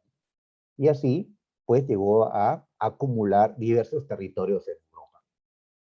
Y no solo en Europa, porque sabemos que España tenía colonias, grandes colonias. Acá en este mapita colocamos, pues, que España, en efecto, tenía al Virreinato de Nueva España, o México, y al Virreinato del Perú. ¿Ya? Ahí están, colonias ricas, y aparte tenía las Filipinas en Asia. Hay una frase que le atribuyen a este Carlos I. ¿Cuál? En mis dominios no se oculta el sol.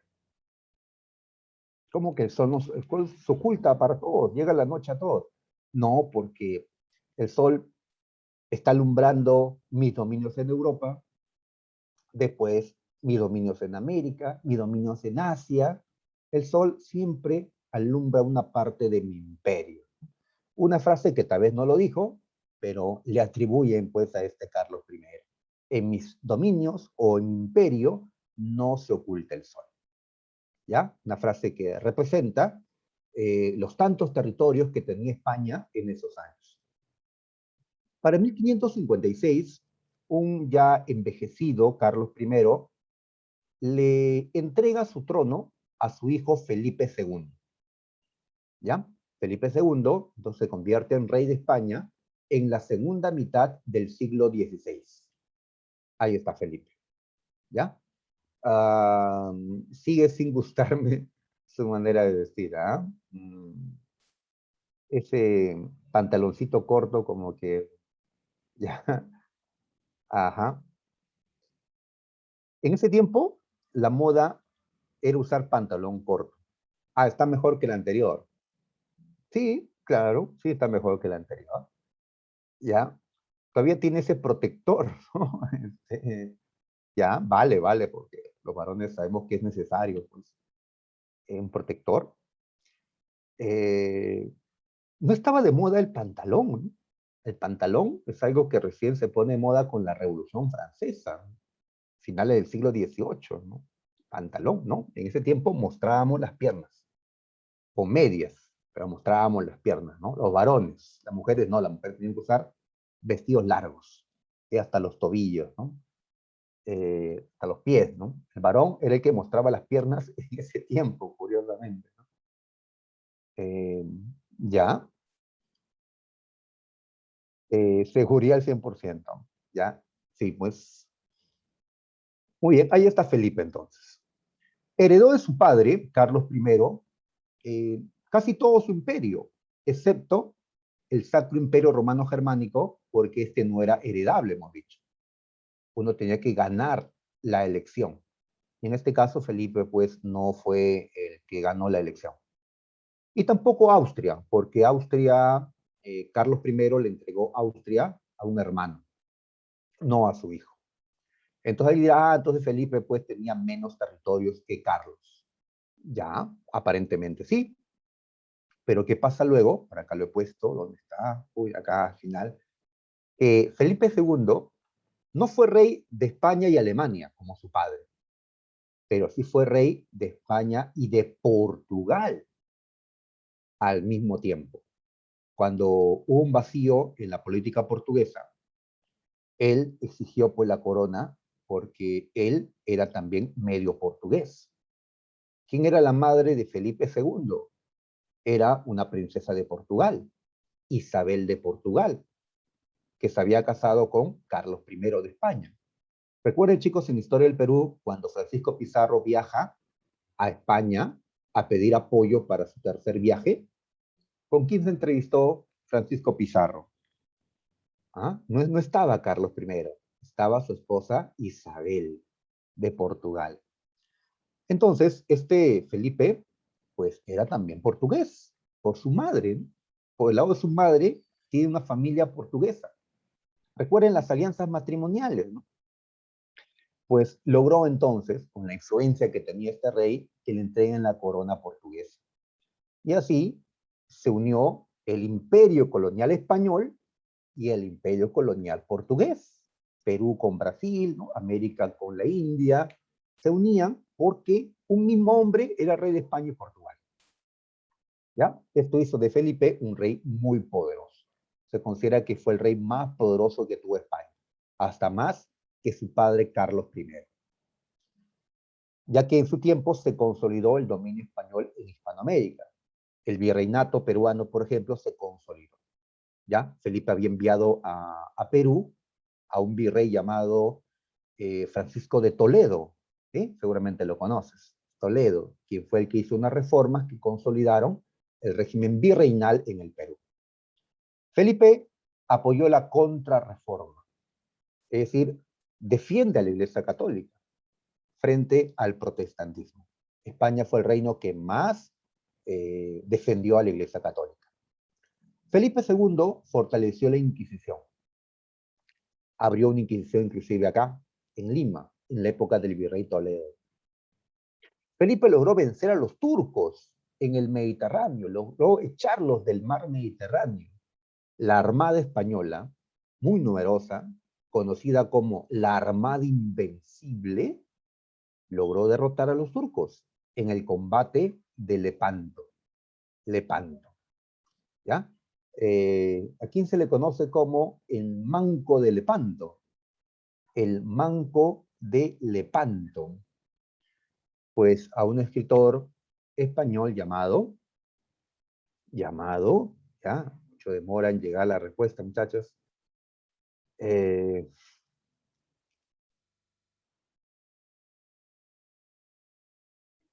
ajá, ya llegó. Cervantes, claro. Miguel de Cervantes. Así es, muchachos. Muy bien, gracias, eh, Emily, gracias, Miguel Ángel. Así es. Claro, porque en ese combate, pues, un proyectil le destrozó la mano, pues, a Miguel de Cervantes Saavedra. Menos mal, solo una mano, ¿no? ¿Ya? Porque se hubiera perdido las dos, o hubiera muerto Cervantes, no habría escrito, pues, el Quijote, ¿ya? Una obra cumbre, pues, del castellano, ¿no? Después de esto es que recién escribe el Quijote Cervantes, con la mano que le quedaba, ¿no? Con la derecha, me parece, ¿ya? Ese combate la ganó España, con Felipe II, ¿ya? Y así los turcos retrocedieron navalmente y España, pues, ahí está mostrándose como el que mandaba. Había derrotado a Francia, ha derrotado a los turcos, muy bien. Ahora, otra guerra que tuvo Felipe, pero esta sí no la ganó. Guerra contra Inglaterra. En Inglaterra, ¿qué pasaba? A ver, Felipe II estaba casado con la anterior reina de Inglaterra. ¿Quién era la anterior reina? María. María Tudor. María la Sanguinaria, le decían. María, pues, era tía de Felipe y esposa, ¿ya? Así que el rey de España y el de Inglaterra eran esposos. Pero María murió, ¿ya? Y pues sin una descendencia que llegara a poder gobernar, ya que murieron también. Quien gobernó fue su hermana llamada Isabel, Isabel I de Tudor, la reina Isabel, a la que hemos conocido la semana pasada como la reina virgen, la reina virgen. Felipe le propuso matrimonio a Isabel, era su cuñada, ¿no? Pero como ya ha muerto, pues, la hermana, le propone matrimonio a la cuñada, ¿no? A Isabel. Isabel lo rechaza, ¿ya? Tal vez por las piernas muy delgadas, no lo sé, lo rechaza a este Felipe II, ¿no? Isabel no quería vincularse con España, porque Isabel es anglicana, Felipe es católico, Felipe tiene un imperio colonial e Isabel le está robando a España, ya que Isabel había contratado piratas, al pirata contratado se le llama corsario, y sus corsarios, como Francis Drake, están asaltando a los barcos españoles. Y esto pronto lo va a saber Felipe. Felipe quería casarse con ella justamente para influir en ella y cortar con estos ataques de corsarios. Pero ella lo rechazó. Así que, ¿ahora qué hago? Piensa Felipe para poder detener estos ataques. Pues Felipe decidió atacar Inglaterra. Y para eso envió a la Armada Invencible, esa numerosa flota de barcos españoles. Pero para mala suerte de España, pues una tormenta que se dio entre España e Inglaterra en el mar, pues que estaban trasladándose, hizo que los barcos golpeen contra las rocas. La Armada Invencible fue muy dañada por la tormenta y así los ingleses pudieron rechazar el ataque. La Armada Invencible había sido vencida, ya, vencida, ¿no? Entonces, España retrocede, ya, abandona la invasión de Inglaterra, Isabel salió ganando, ¿sí?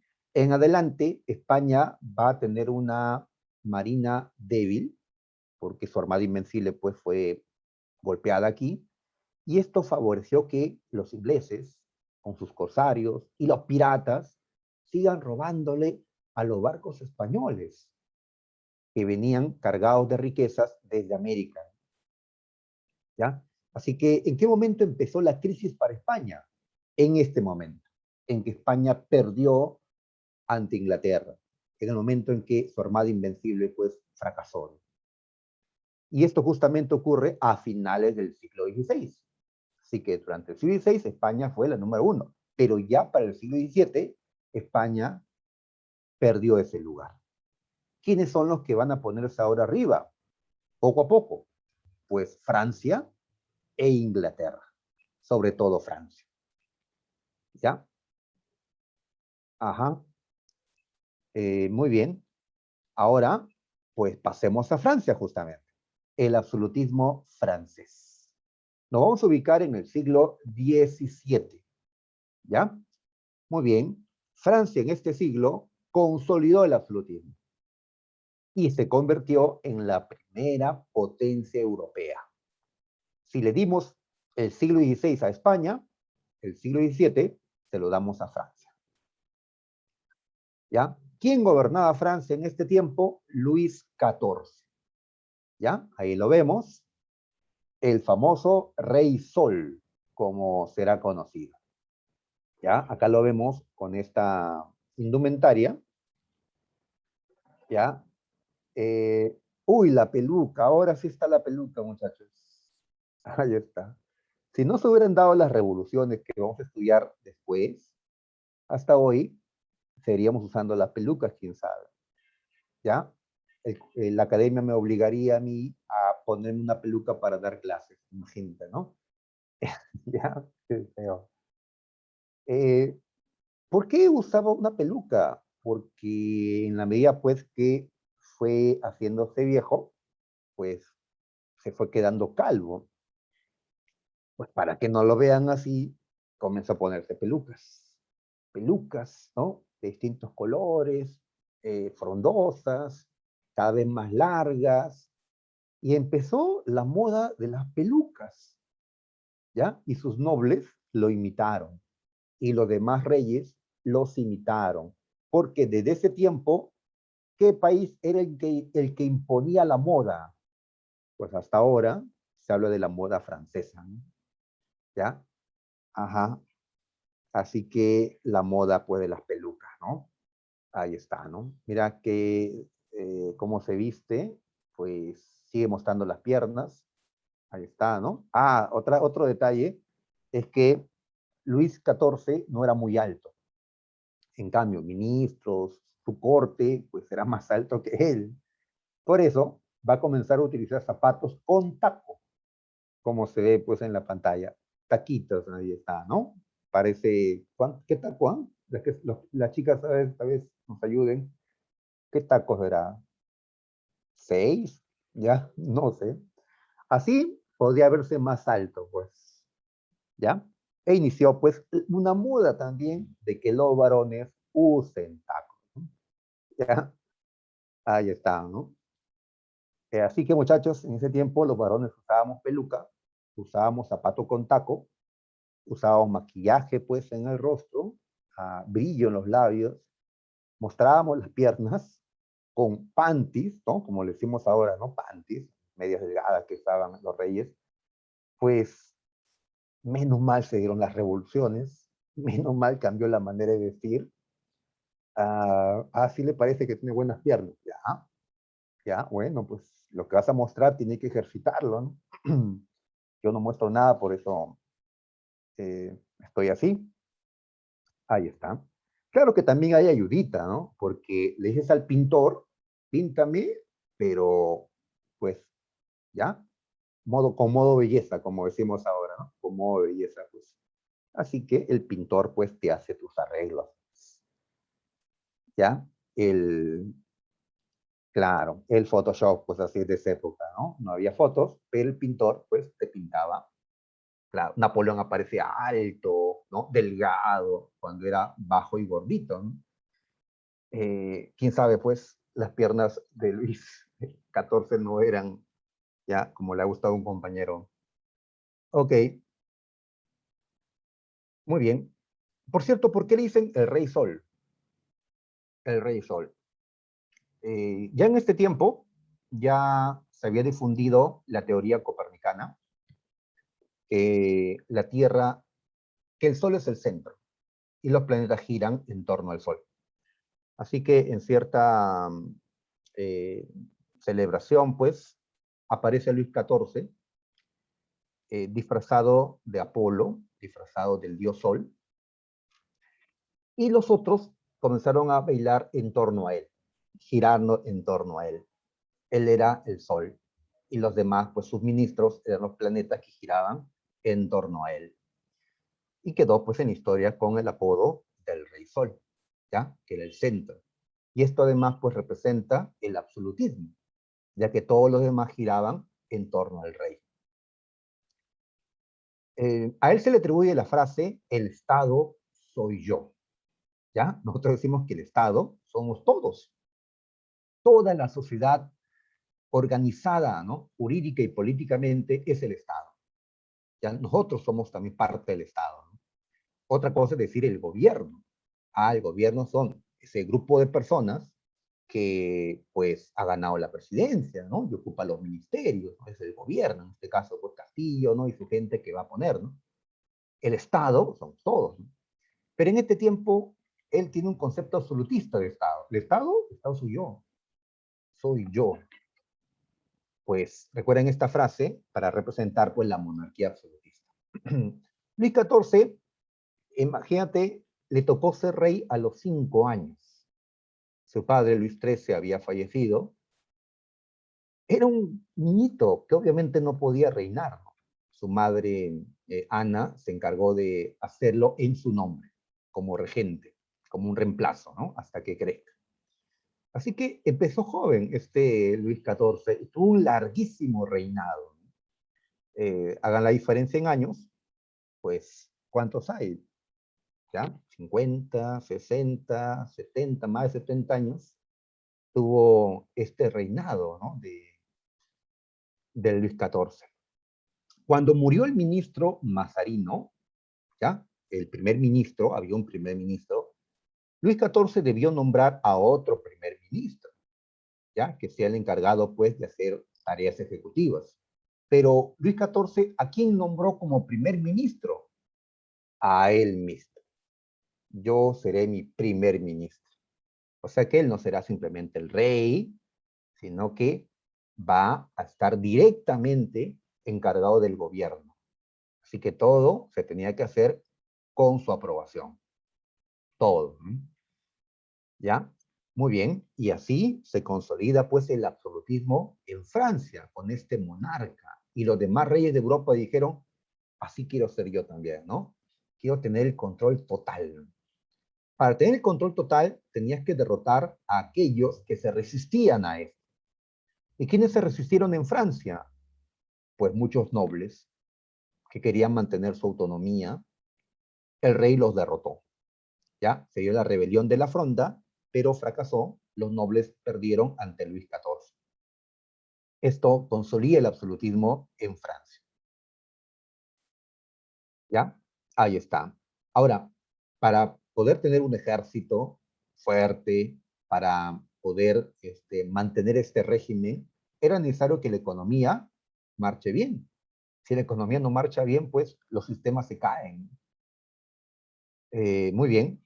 Entonces, el ministro de Economía de Luis XIV, Colbert, va a promover la doctrina mercantilista. ¿Ya? Lo que hemos dicho, ¿no? Exportar más, importar menos, una balanza comercial favorable, acumular más metal precioso en el reino. ¿Ya? Muy bien.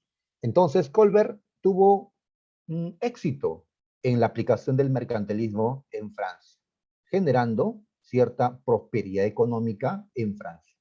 Por ahora, Francia, pues estaba creciendo económicamente, logró tener productos muy demandados por otros reinos. ¿Ya? Hasta ahora, ¿no? Hasta ahora hay cosas francesas que decimos, pues, excelente, ¿no? Y te dicen, mira, te regalo este perfume francés. Pues dirá, uy, todo ese perfume debe costar caro, ¿no? Si les dijera, chicos, vamos a comer a un restaurante francés, yo pago, ¿no? Un restaurante francés, pues, uno se imagina qué caro, ¿no? Porque la gastronomía francesa, pues, es muy reconocida, ¿no? Claro que la peruana es mejor, ¿no? Eh, y así, ¿no? Un vino francés, una champaña francesa, la moda francesa, ¿no? Te dicen, este es un vestido, ¿ya?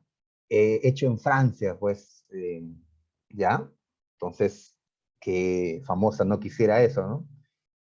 Y así, pues logró Francia exportar, ¿no? Exportar, ¿no? Y así acumular metal precioso, ¿no?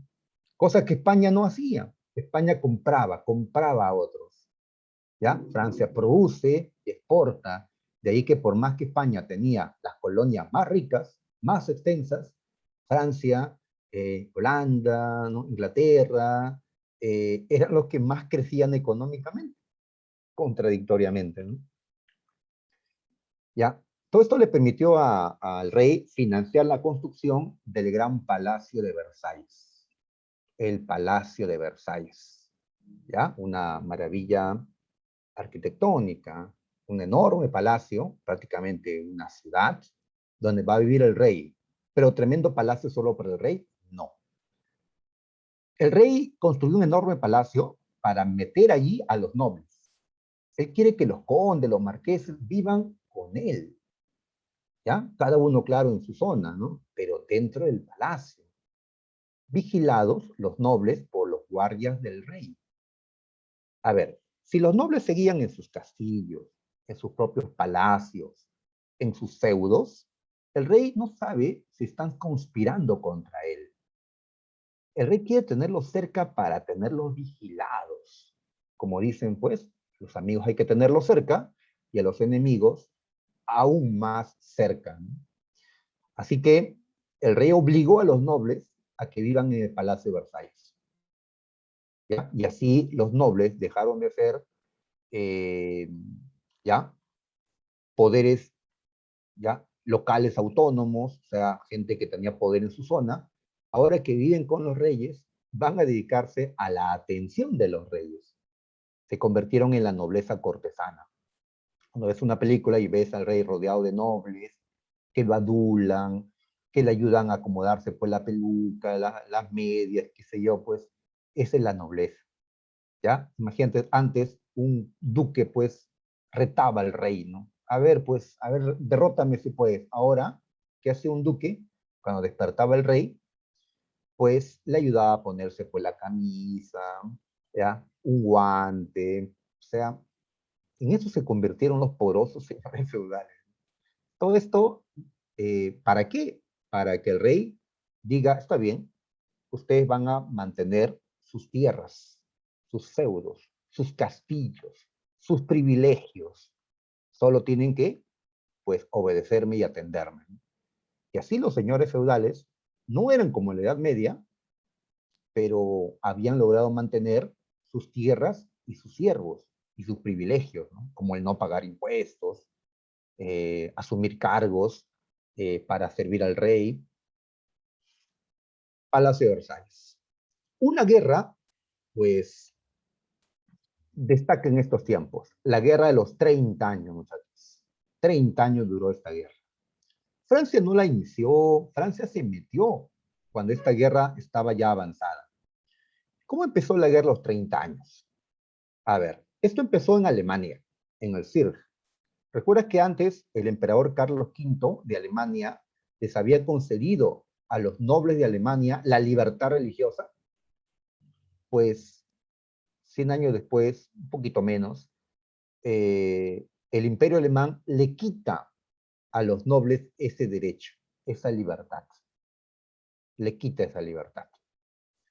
¿Qué cosa decidieron hacer los emperadores de Alemania, apoyados por los reyes de España? Pues restablecer el catolicismo en Alemania, acabar con el protestantismo.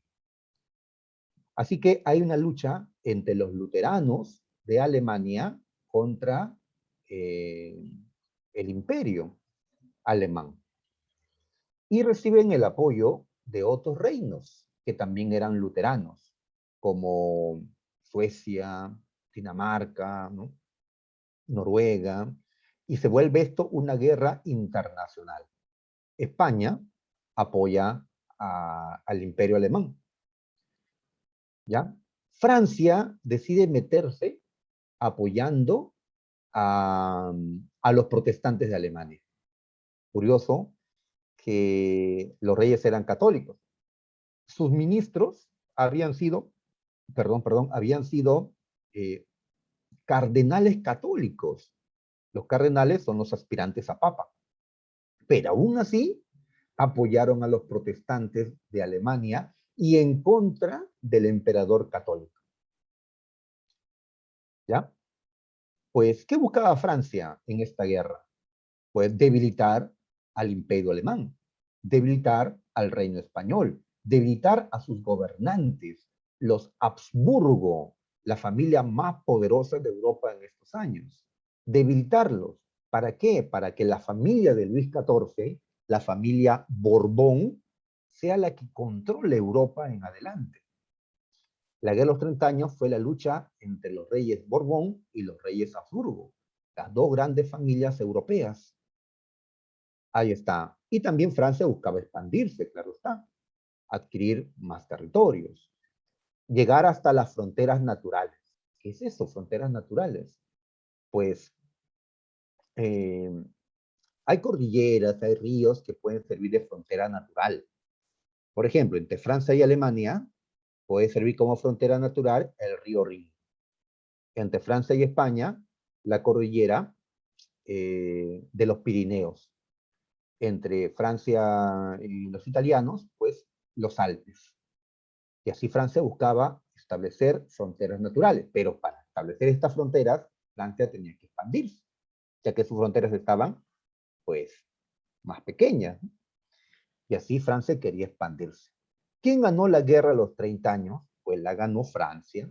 Francia derrotó al FIRG, al Imperio Alemán. Le hizo firmar la Paz de Westfalia en 1648. Y le quitó territorios al Imperio Alemán. ¿Qué territorios le quitó? Alsacia y Lorena. Alsacia y Lorena. Aquí empieza un largo conflicto por los territorios de Alsacia y Lorena. Francia le ha quitado esto a Alemania. Ahora, muy bien, casi 200 años después, un poquito más de 200 años después, Alemania le quita, ¿ya?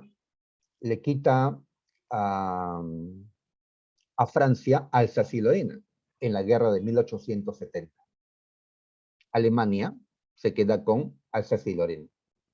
Pero para 1918, cuando Alemania pierde la Primera Guerra Mundial, Francia le quita a Alemania Alsacia y Lorena. Pero en 1940, en plena Segunda Guerra Mundial, Alemania derrota a Francia y le quita Alsacia y Lorena.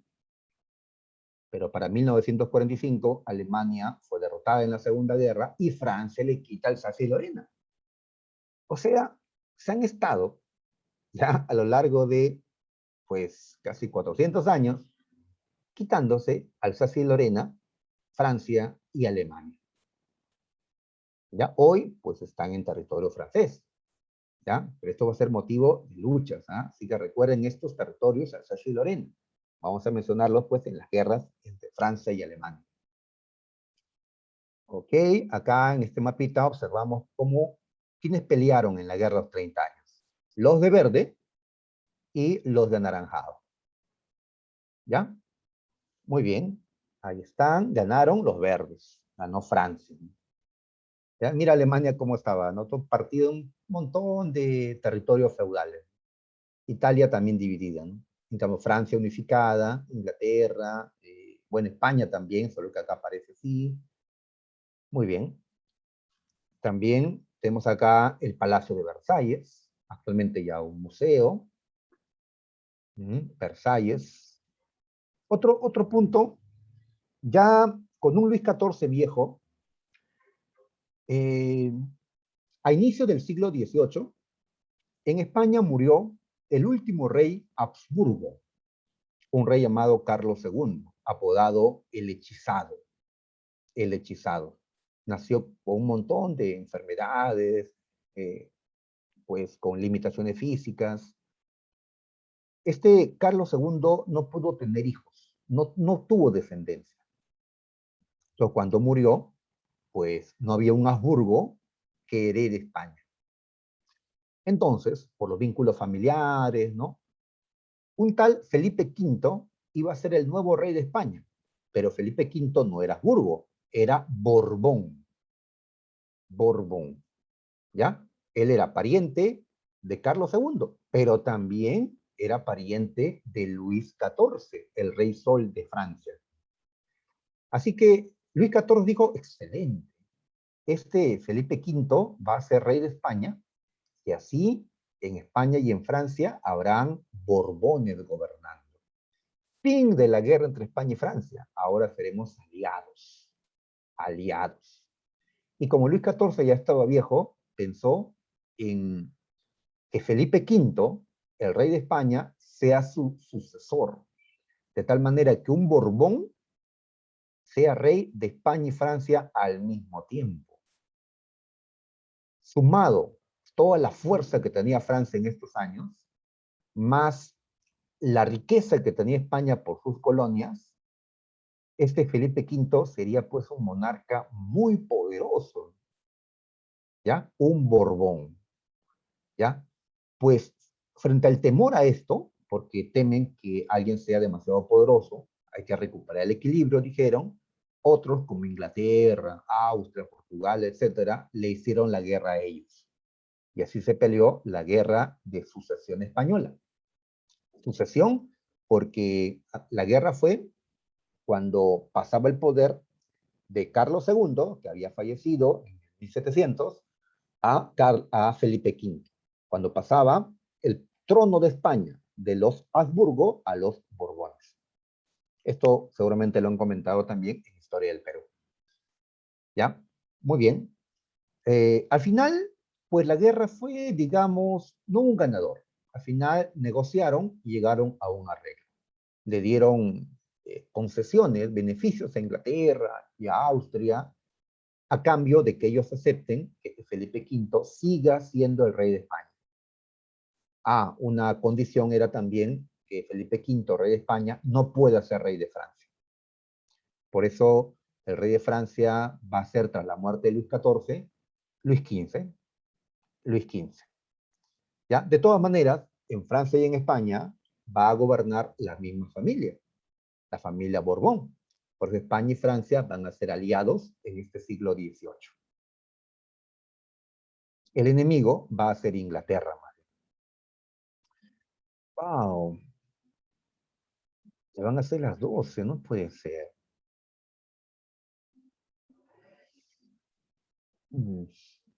A ver, la semana que viene, chicos, tenemos repaso, ¿sí? Tenemos repaso. Entonces, voy a tomar la primera hora de ese repaso para hacer este tema de la Revolución Inglesa que hoy no pude ya hacer. Y la otra hora ya lo tomamos pues para resolver las preguntas que se les van a enviar, ¿ya? A manera de repaso. Y como ahora tengo todavía 2 minutos, ya vamos a resolver preguntas, que es algo que es nuestro deber también. A ver, vamos con la dirigida 18 que se les ha enviado, ¿ya? A ver. ¿Me ayudan, muchachos? ¿Me ayudan?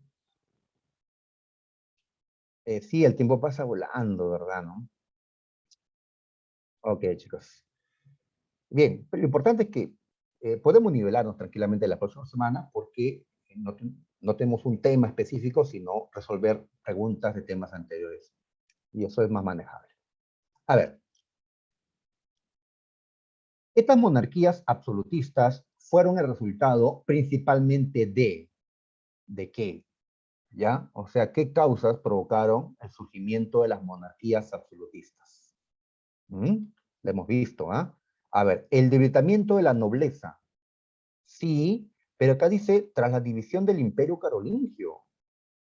No, más bien, luego que se dividió el Imperio Carolingio, recuerden, en el siglo IX, los nobles se hicieron fuertes. O sea, esta afirmación es falsa. Es falsa. Después del Imperio Carolingio es que recién se desarrolló el feudalismo. Así que, no. La centralización política, sí, o sea, el proceso por el cual los reyes fueron concentrando el poder. ¿Qué más? El ascenso económico, social y político de la burguesía. Hemos dicho que la burguesía estuvo ascendiendo en lo económico, en lo social, pero no en lo político. No en lo político. Porque la burguesía, que pertenecía al tercer estamento, estaba excluida de la política. excluida. La burguesía va a llegar a tomar el poder político mediante las revoluciones. Por ahora no. El triunfo sobre las soberanías feudales fragmentadas, eso sí, ante los señores feudales controlaban ciertos pedazos, ¿no?, de los reinos. Ahora todo eso se une bajo el mando del rey. 2 y 4. Ahí está, 2 y 4. ¿Ya? La C, ajá, de acuerdo, Maila, Chagua, de acuerdo. Pasemos a ver la 2. A ver, está hablando Jacobo I, un rey inglés. Dice, es evidente que el rey es dueño de todos los bienes. Así es evidente que él es dueño de todo. Su derecho proviene de Dios y solo a él ha de rendir cuentas. Todos los poderes en el Estado derivan de su poder y todos le deben la más completa obediencia. Ah, qué bonito, ¿no? Los reyes están argumentando. ¿Qué cosa? A ver, ya. Regalismo, provincialismo, mejor. Intolerancia, en parlamento no. Así que, de acuerdo, señorita Emily, también me quedo con la B, ya que está hablando de su poder proviene de Dios. En la 3, a ver, contaron con varios instrumentos o estrategias, ¿ya? Una burocracia, dependiendo del rey, sí. Una iglesia católica con autonomía, no, ellos querían controlar la iglesia católica. Un ejército permanente, sí. La eliminación de la división estamental, no, quieren que se mantenga. 1 y 3, ¿ya? Me quedo con la A. ¿Ya? Me quedo con la A, me van a disculpar. A ver, 4. Ah, ya, ¿cómo se llama a eso? A esa idea de que el Estado tiene un poder indirecto sobre lo espiritual. Ah, el Estado controla la religión. Le hemos llamado regalismo. A ver, ¿en qué guerra la familia Borbón, o Luis XIV, se impuso a los Habsburgo? En la guerra de los 30 años. ¿Ya?